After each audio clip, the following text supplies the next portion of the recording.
영원히 보지 아니하리라는 제목으로 말씀을 듣겠습니다. 뉴턴은 정원을 거닐다가 땅에 떨어지는 사과를 보고 만유 인류의 법칙을 발견했습니다.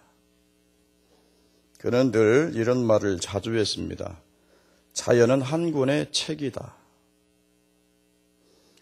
그는 그 자연 속에서 자기 평생을 바쳐서 자연의 비밀들을 찾아 헤맸고 그걸 또 탐구했고 연구해서 인류에 공헌을 했습니다. 그가 늙어서 백발이 되었을 때 그 다른 친구가 그에게 물어봤습니다. 여복의 열렬한 진리의 여인인 감상이 어떠한가? 그 질문에 답변하기를 지나온 나의 발자취를 회고해 보니 어린아이가 넓은 해안에서 모래알을 줍는 것과 같았다네라고 했습니다. 지금 백발이 되어서 죽음을 기다리는 현실 앞에서 자신이 목숨을 걸고 찾고 헤맸던, 헌신했던 그런 모든 것들이 다 보잘것없는 것이었음을 깨달았다는 것입니다. 그래서 그는 세상을 떠날 때는 무신론자였다가 세상을 떠날 때는 그리스도인이 되었습니다. 죽음은 그 어떠한 인간의 이 업적이나 어떤 그런 모든 것들을 다 무로 만들어버리는 것이 죽음이지요. 그래서 인간에게 있어서 죽음은 최대의 원수고 최대의 적입니다. 이 죽음 앞에서는 모든 것이 아무것도 아닌 것처럼 바꾸어버립니다.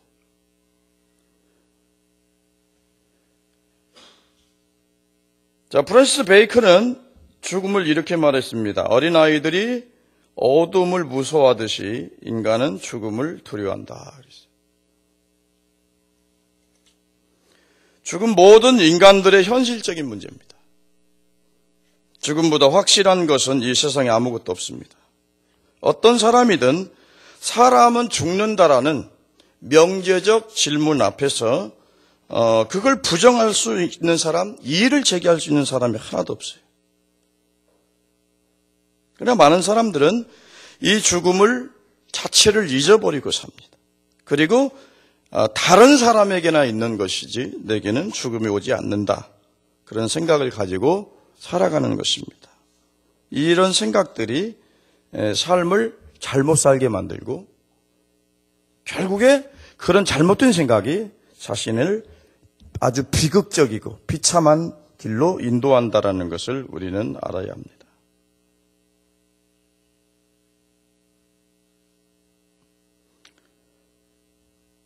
평생을 호화로이 연락했던 부자도 시간이 되면은 죽어야 합니다. 그 부자 밑에서 떨어지는 부스러기를 쥐어 먹었던 거지 나사로도 죽었습니다. 그러므로 죽음의 문제를 해결하지 않는 이상 이 세상의 그 어떤 것도 인생에 참 의미를 주지 못한다는 겁니다. 삼성의 이건희 회장 형제들이 재산 싸움을 하지요. 이건희 회장은 사실 돈 없는 촌부 같았으면은 그 병에 아마 이 세상 사람이 아닐 겁니다. 그러나 이 돈의 힘, 과학의 힘으로 지금까지 그 목숨줄이 붙어 있는 거예요.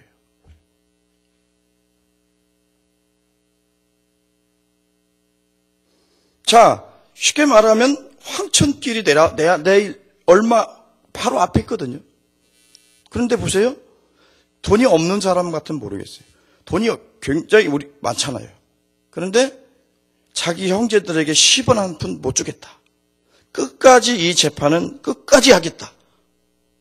이렇게 해서 온갖 그런 인간의 탐욕의 참 추악함을 드러낸 그런 인터뷰를 한번 봤습니다. 그의 재산이 1000조든 2000조든 아무리 많이 가졌으면 뭐합니까? 얼마 후에 죽음의 사자가 그의 영혼을 끌고 갈 겁니다. 그러면 그 남아있는 것이 뭐가 되겠습니까? 자기하고 아무런 의미가 없는 거예요, 사실. 그 모든 것이 필요한 것은, 의미가 있는 것은 내가 살아있어야 그것이 내게 의미가 있는 거예요. 내가 죽는데 재산을 쌓아놓고 권력을 갖고 있는데 무슨 필요가 있냐는 거죠. 세상에서 호화를 연락하고 호화로운 별장을 지어놓고 거기서 좋은 파티하고 그렇게 사는 것이 결국에 죽음으로 마무리되는 인생이라면 그게 무슨 의미가 있냐. 얼마 전에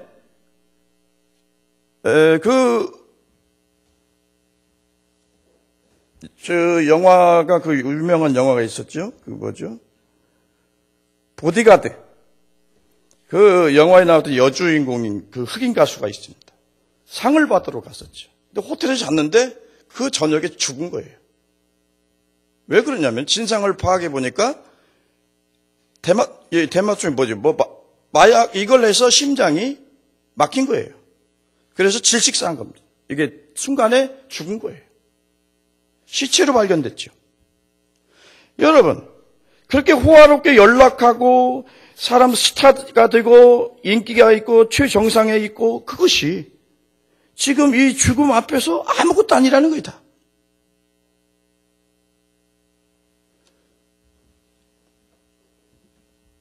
그런데요, 이상한 것은 나이를 먹으면 먹을수록 그 욕심을 버려야 하는데 욕심이 더 심해진다는 것이 문제입니다. 그래서 어떤 단체에서는 자기 업적을 남기기 위해서 나이 먹은 목사님이 엄청나게 노력을 많이 하세요. 하나님의 영광을 드러내기 위해서, 하나님을 드러내기 위해서 그렇게 엄청나게 노력하는 게 아니고 자기 업적 하나 더 쌓으려고 굉장히 노력하신대.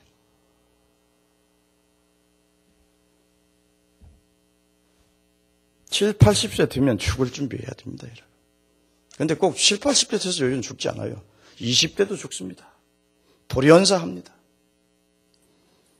결국에 사람들은 사망에 매여 있고 종로를 타기 때문에 이 문제 해결하지 않으면 아무것도 여러분들에게 이 세상 것이 의미가 없어요. 그래서요, 교회가 예수님이 이 죽음의 문제를 해결하고 사망에 매여서 종로를 타는 불쌍한 인간들을 구원해서 영원한 생명의 나라로 옮기시기 위해서 예수님이 십자가에 죽으신 거고 부활하신 겁니다. 그게 기독교입니다. 그게 교회입니다. 근데 오늘날 교회의 메시지는 이 세상적인 것으로 변질이 되고 있어요.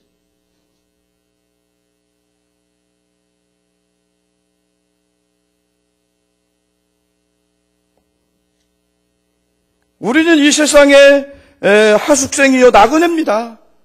그걸 자꾸 인지시켜주고 그리고 믿음으로 살고 저 천상의 하나님의 영광을 보여줘야 돼요. 그 천상의 소망을 가지고 살아라. 그럴 때만이 여러분들의 이 세상에서 먹고 마시고 사는 것 자체가 기쁨이 있고 즐거움이 있는 거예요. 그래서 주 안에 기쁨이 즐거움이 여러분들에게 진정한 즐거움인 겁니다.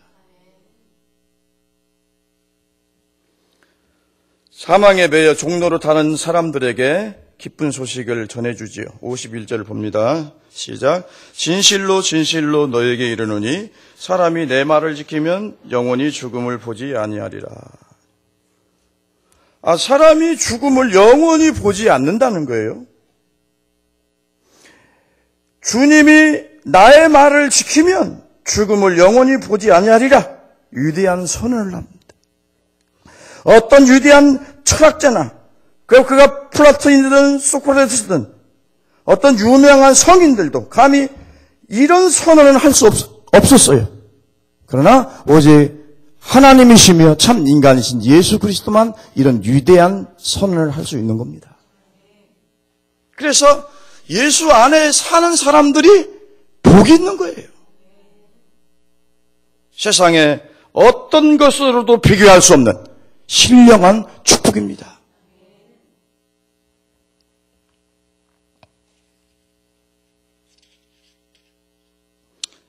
이 위대한 선언을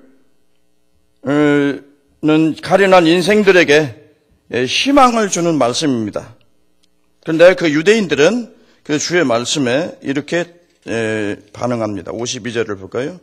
52절 시작. 유대인들이 이르되 지금 내가 귀신 들린 줄을 아노라. 아브라함도 선지자들도 죽었거늘 내 말은 사람이 내 말을 지키면 영원히 죽음을 맛보지 아니하리라 하니. 귀신 들렸다는 거예요. 왜? 아브라함도 죽었고 선지자도 다 죽었는데 어떻게 너의 말에 순종하면 영원히 죽음을 맛보지 아니하리라고 하느냐라는 논리적인 반증입니다. 그러나 이들은 예수님이 어떤 분인가를 모릅니다. 그렇죠? 왜? 그 신성이 육체의 베일에 가려져 있기 때문에 그래요. 그래서 첫째는 예수 그리스도가 누군지를 모르고 그리스도의 참된 의미를 깨닫지 못했고 이해하지 못했기 때문에 이런 소리를 하는 겁니다. 여기서 죽음은 문자적인 의미에서의 죽음을 이야기하는 것이 아닙니다. 영적인 의미에서 죽음을 말하고 있는 겁니다. 아브라함은 지금도 살아 있습니다. 나사로가 천국 갈 때 누구 품에 간다고 말씀합니까? 아브라함 품에 간다고 말합니다. 그러니까 아브라함은 주의 말씀을 받아들이고 믿어서 순종해서 지금 하늘나라에서 하나님과 함께 살고 있다는 겁니다. 여러분, 예수님이 변화산상에서 본 사람들이 누굽니까? 엘리야요, 모세입니다. 여러분. 그들이 역사적인 존재였고 역사적인 현장에서는 사라졌지만은 그들은 다시 와서 예수님과 대화하고 예수님과 말씀하셨고 그리고 그들은 다시 하나님이 있는 곳으로 올라가셨어요. 사실 믿는 자는 영원히 죽음을 보지 않습니다. 무릇 살아서 믿는 자는 죽음을 영원히 보지 못합니다. 그것이 그리스도인들이 누리는 특권이고 이게 축복인 겁니다. 죽음에는 세 가지 의미에서 죽음이 있습니다. 첫째는 생물학적인 죽음입니다. 호흡이 끊어지고 심장이 멈추어지고 맥이 끊어져서 싸늘한 시체가 되는 겁니다. 장례식장에서 치르는 장례식이 곧 이 생물학적인 죽음을 맞이한 사람, 육체적인 죽음을 맞이한 사람을 장례하는 거죠. 이것이 죽음이 또 모든 것은 아니에요. 사람은 죽음 이후에 하나님의 심판이 있다고 말씀합니다. 그래서 이런 생물학적인 죽음은 끝이 아니라 영원한 세계로 들어가는 시작이요 첫 관문입니다. 그래서 우리 이런 말 하지 말아야 돼요. 죽으면 끝난다. 이런 식의 사고는 굉장히 오해, 잘못된 생각입니다. 끝나는 게 아닙니다. 시작입니다.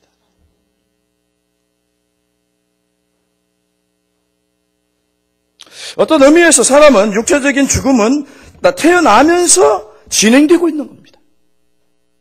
여러분도 내 안에 죽음이 존재하기 때문에 지금 그 육체적인 죽음은 지금 계속 현재 진행형이에요. 대지에서 뿌리 뽑힌 나무가 처음에 생기가 있는 것처럼 생생하다가 시간이 가면 서서히 말라 비틀어지는 것 같이 인생도 바로 하나님을 떠난 인생도 바로 이와 같은 거예요. 그러니까 살았다는 이름은 있지만 실상은 죽어가는 게 인간이다. 그런 얘기죠. 사람 태어나면서 점점 자라지요. 세포가 증가하는 저기를 여자는 24세로 보고요. 남자는 26세로도 봅니다. 이게 클라이막스입니다. 이게 정점입니다.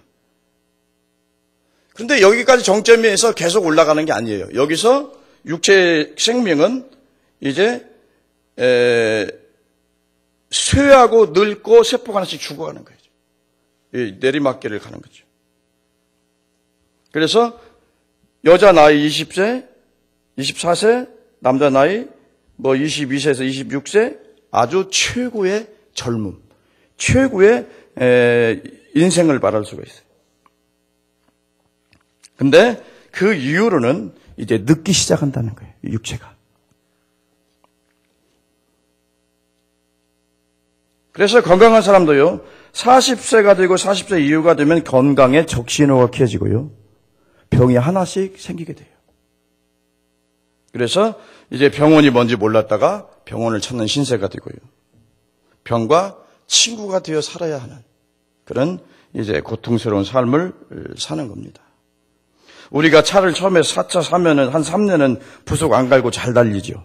그러나 3년 지나 4년, 5년, 6년 이렇게 가면은 하나씩 고장나지요. 그러다가 나중에 완전히 안 두게 생기면 어디 가요? 폐차장. 그래서 인간이라는 게 이거 육체적이라는 것이 그것과 똑같아요.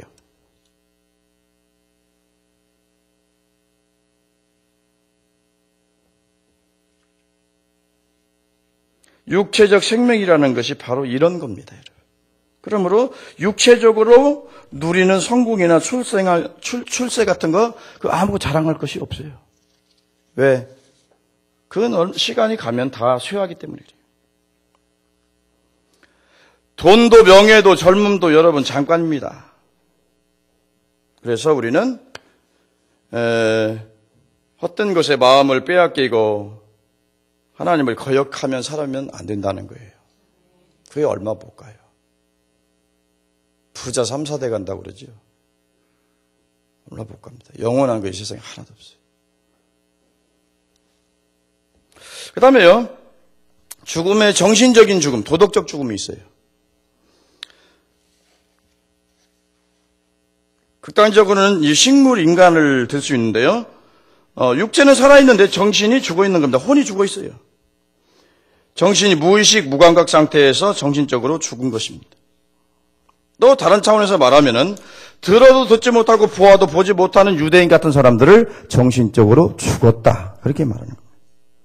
더 나아가 도덕적으로 감각이 무딘 사람들, 양심이 화인 맞아서 불의를 행하는 사람들을 어때요? 도덕적으로 죽은 사람이라고 말합니다. 그 다음에 오늘 본문에서 이야기하는 죽음은요, 세 번째입니다. 영적인 죽음, 신학적인 죽음을 이야기하는 겁니다. 이것은 하나님과 관계에서 영적으로 죽어버린 상태를 말하는 겁니다. 하나님의 형상이 깨져서 일그러진 겁니다. 하나님의 생명이 떠나 있는 상태를 말하는 겁니다. 인간은 하나님께 범죄함으로 육체만 남았고요, 하나님과 교제하고 하나님을 인식하고 하나님과 친교할 수 있는 그 영이 죽은 것입니다. 예수님이 영적인 죽음을 말씀하는 겁니다. 내 말을 순종하는 자는 영원히 살리라라는 이 말씀 속에는요, 이런 의미가 있습니다. 예수님의 말씀에 순종하지 아니하는 모든 인생은 모두 다 영원히 영적으로 죽은 상태다, 그런 얘기예요.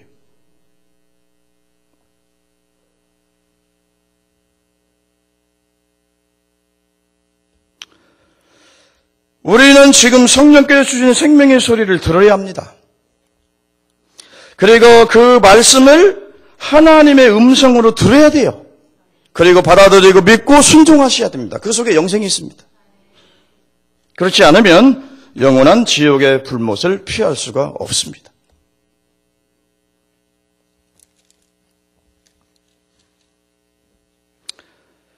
자, 구원은 참 믿음에 대해서 우리가 말해주고 있죠. 여기서 구원은 참 믿음이 있다는 것은 구원 얻지 못하는 거짓 믿음도 있다는 것을 전제하고 있는 겁니다.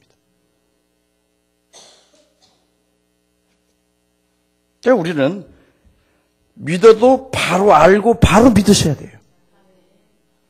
근데 마귀들이요, 그걸 혼돈스럽게 만들어요. 진리를 왜곡시키고, 잘못된 거 붙잡게 만들고, 썩은 동아줄 붙잡게 만들고, 그래가지고 이 사람이 생명을 얻고 복된 것으로 가는 삶을 아주 비참하게 만들어버려요. 그건 마귀가 하는 짓입니다. 마귀는 그런 이단들을 통해서 역사하죠. 자, 주여 주여 해도 구원 얻지 못하는 거짓 믿음이 있다고 말하죠. 마태복음 7장 21절에 보면 나더러 주여 주여 하는 자마다 천국에 다 들어갈 것이 아니요 다만 하늘에 계신 내 아버지 뜻대로 행하는 자라야 들어가리라 그랬어요. 여기서 중요한 단어가 뭡니까? 내 말을 지키면 그랬어요.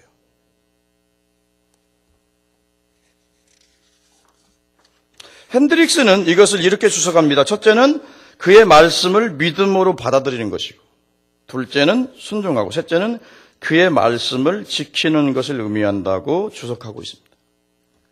요한복음 3장 36절에 이렇게 말하죠.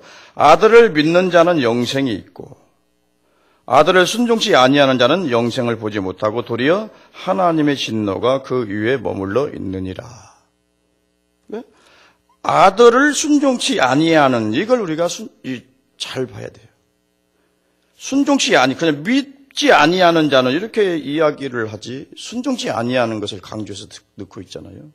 그러면 영생을 보지 못하고 도리어 하나님의 진노가 그 위에 머물러 있다라고 말하는 겁니다. 이 말은 무슨 얘기냐면 예수의 십자가의 죽음과 부활을 지식적으로 동의하는 것으로는 부족하다는 거예요. 그죠? 그것은 생명을 얻을 수 있는 믿음이 아니라는 거죠. 그래서 구원은 전적인 것으로 해석합니다. 성경에서는. 성령의 은혜로 하나님의 말씀을 깨닫고요. 그리고 그것을 자기의 것으로 받아들이고 자기가 전인적으로 그 말씀에 헌신하고 충성하고 순종하는 자리까지 돌아와야 된다. 그런 얘기예요. 그게 구원이죠. 우리를 하나님 죽은, 죄와 허물로 죽은 우리의 영을 살리는 이유가 뭐예요? 그 생명으로 살아서 하나님의 말씀에 순종하는 자들로 살아가게 하기 위해서 하나님이 우리의 죽은 영을 살리는 겁니다. 그래서 중생도 거듭남도 뭐예요? 시작이에요. 하나님의 사람으로, 하나님 말씀에 따라서 예수의 사람으로 변화된 삶을 살아가기 위한 시작점이고 출발점이고 원동력이 되는 거예요. 그런 것들은. 근데 그것이 우리의 구원하는 믿음의 전부자다, 이런 식으로 생각하는 사람들이 많아요. 그래서 그렇게 설교해서 부담을 안 줘요. 근데 이건 부담 가지셔야 됩니다.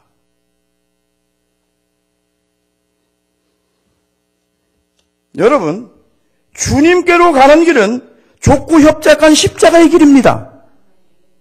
그게 생명의 문을 인도한다고 그랬어요. 말씀대로 자기 자신을 부인하지 않고, 말씀대로 살기 위해서 자기 자신을 부인하지 않고, 이 세상의 것을 배설물처럼 여기지 않고, 그런 것만을 쫓아간다면은 내가 진짜 믿음을 가졌는가라는 것을 한번 생각해 보셔야 됩니다. 이 말은 내 말이 아닙니다. 하나님 말씀입니다. 그러니까 우리가 이런 말을 두려움과 떨림으로 받으셔야 돼요.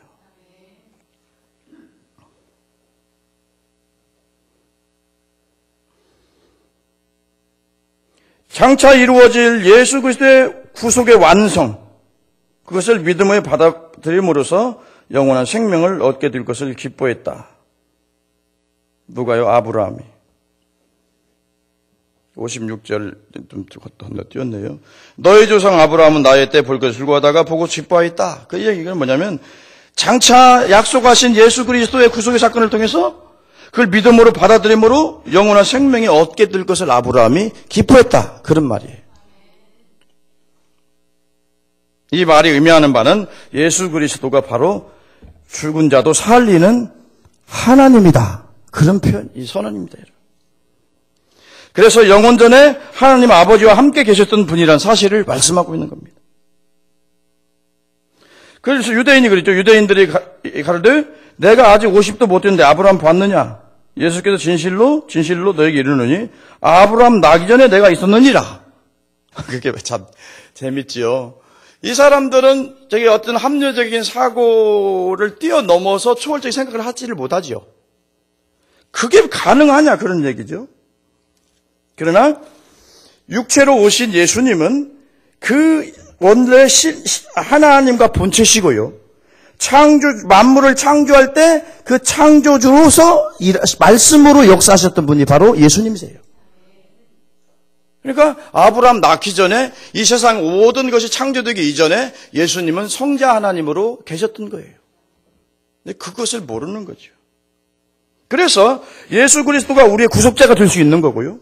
우리를 죽음의 형벌에서 우리를 구원해서 영원한 하나님적 생명을 우리에게 나눠줄 수 있는 충분한 능력이 예수에게 그래서 있는 거예요. 54절을 한번 볼까요?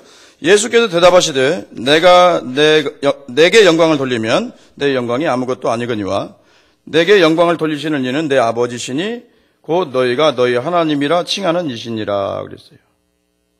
너희가 하나님이라고 부르는 여호와가 나를 영화롭게 하는데 어찌 너희들은 나의 말을 믿지 못하고 거짓말쟁이라고 하느냐?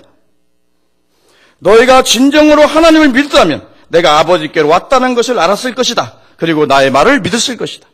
그러나 너희가 나를 알지 못하고 내 말을 깨닫지 못하는 것은 너희는 실제로 하나님 자녀가 아니라 마귀의 자녀이기 때문에 나의 말을 믿지 못하고 깨닫지 못하고 듣지 못하는 것이다 라고 얘기하는 겁니다.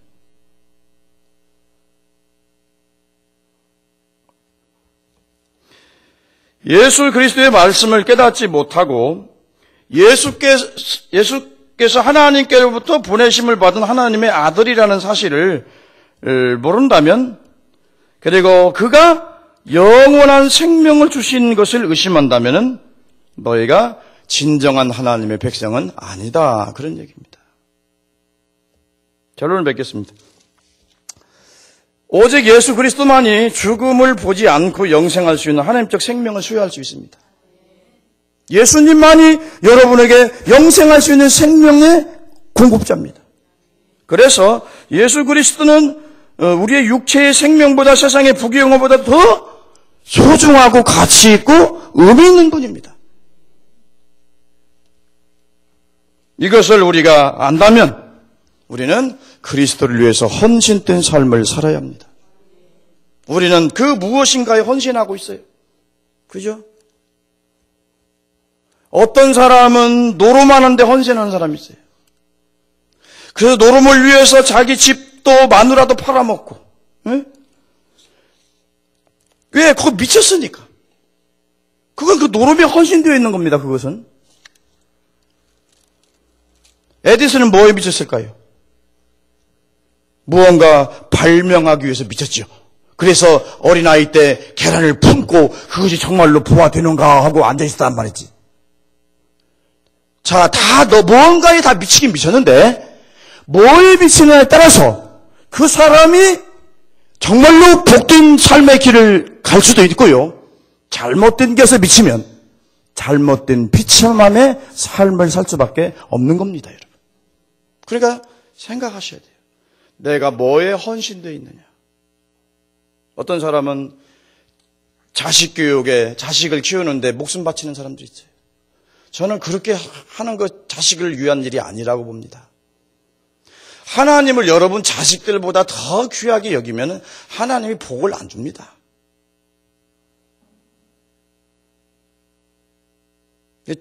쉽게 말하면 하나님과 자기 자녀 둘 중에 하나를 선택하라고 하면 여러분 어떤 선택을 하겠습니까?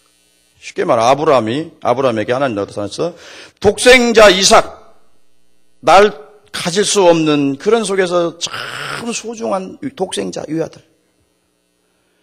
이걸 번제로 바쳐서 내 말에 순종할래? 아니면 네 자식을 살리기 위해서 내게 불순종할래?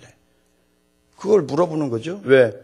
가만히 아브라함이 보니까 아들이 없고 뭐 없을 때는 막 하나님만 잘 섬기고 거기에 모든 걸 마음이 다 가 있었는데 자식을 주니까 그 선물에 그냥 마음이 뺏겨가지고 온통 마음이 자식 사랑으로 가득 차 있는 거예요. 하나님은 그 영혼의 등불이라고죠. 그 마음을 보신다고죠. 그래서 하나님이 테스트 해보는 거죠. 네 아들 독자를 이삭을 바쳐라 번제로 바치려면 어떻게 하죠? 잡아서 죽여서 각을 떠야 합니다. 각을 다 떠야 태우기 좋게 자르게. 그 장작 위에 쫙 펼쳐놓고 불을 태워서 올려야 돼요. 그러면 자기 눈에 넣어도 자기 생명보다 더 아까운 그 자식인데 그 자식을 여러분 죽여서 각을 떠서 번제로 바친다는 거 여러분 쉽겠어요? 여러분 할 수 있겠습니까? 안 할? 어떻게 못하겠습니까? 못합니다. 근데 아브라함은 그렇게 하려고 했단 말이죠. 그래서 정말로 이걸 포기했을 때 하나님은 오히려 그 아들을 살려주시고 그에게 더 큰 은혜와 축복을 주셨던 것을 볼 수가 있어요. 그러니까 아브라함이 하나님 말씀을 위해서 자식을 포기했고 하나님을 선택했을 때, 말씀을 선택했을 때 그것은 모두 다에게 죽음을 가져온 게 아니라 자식에도 잘 되고 또 모든 것이 잘 되는 그런 길로 하나님이 이끌어 주셨다는 거예요. 그래서 좋으신 하나님을 믿지 못하면요, 지금 내게 불리한 것처럼 손해보는 것처럼 하는 일에 여러분 희생할 수 없어요. 그런데 내가 주를 위해 희생하면 주님이 그 희생을 갚아준다는 거예요. 그걸 아는 사람만 희생할 수 있어요. 믿음은 한마디로 말해서요, 예수 그리스도께 온전히 자기 자신을 바치는 겁니다. 그게 뭡니까? 그것을 헌신이라는 용어로 쓰는 겁니다. 예수 그리스도가 값주고 피값을 주고 생명을 주시고 내 영혼을 사셔서 생명의 아들의 영원한 생명의 나라 아들의 나라를 옮기셨어요. 그랬으므로 우리의 생명은 주님의 것이고 주님에게 달려있는 겁니다. 그러므로 주님의 것을 주님 앞에 드리는 것이 당연한 겁니다. 근데 사람들은 그걸 내 소유라고 생각하고 내 생명이라고 생각하고 내 인생이니까 내 마음대로 산다 그래요. 자기 인생 아닙니다, 여러분. 다 주님의 것이고 주님의 창조물들입니다. 자기 거 하나도 없어요, 우리는. 오늘 밤 하나님이 우리의 영혼을 취하시면 다 가셔야 됩니다. 여러분들이 가지고 있는 것을 지키기 위해서 노력한다고 해서 그거 지켜집니까? 안 지켜집니다. 그러므로 헛된 일에 여러분 마음을 뺏기지 말고 거기 집착하지도 말고 여러분 주를 하나님을 섬기는 일에 여러분 전심을 다하십시오. 그러면 오히려 여러분 영혼이 잘 될 것이고요. 그 범사가 잘 되고 강건하리라. 그 기원의 말씀들이 여러분들에게 미칠 겁니다. 그래서 세상에 하찮은 것, 해변의 모래알 같은 거, 그런 거, 하찮은 거 나중에 죽을 때 되면 다 깨달아요. 아, 이거 아무것도 아니구나 하고 다 손 놓고 가잖아요. 공수래 공소가 다 벌리고 가요, 손 다. 여기 막 이렇게 쥐고 가는 사람들은 그 뭔가 가지고 가려고 하는데 절대 이 손에 쥐어지지 않습니다. 하찮은 것에 마음 뺏기지 마시고요. 영생에 주님의 말씀에 생명이 있습니다. 주의 말씀에 귀를 기울이시고요. 그리고 말씀하신 대로 사십시오. 그리하면 하나님을 여러분들에게 영화롭게 할 것이고 하나님의 영광에 참여하는, 그래서 이 세상 살아가면서도요, 세상의 그 어떤 조건도 초월하는 그런 기쁨과 그런 능력을 가지고 살아갈 수 있을 것입니다. 그래서 신자답게 사시기 바랍니다.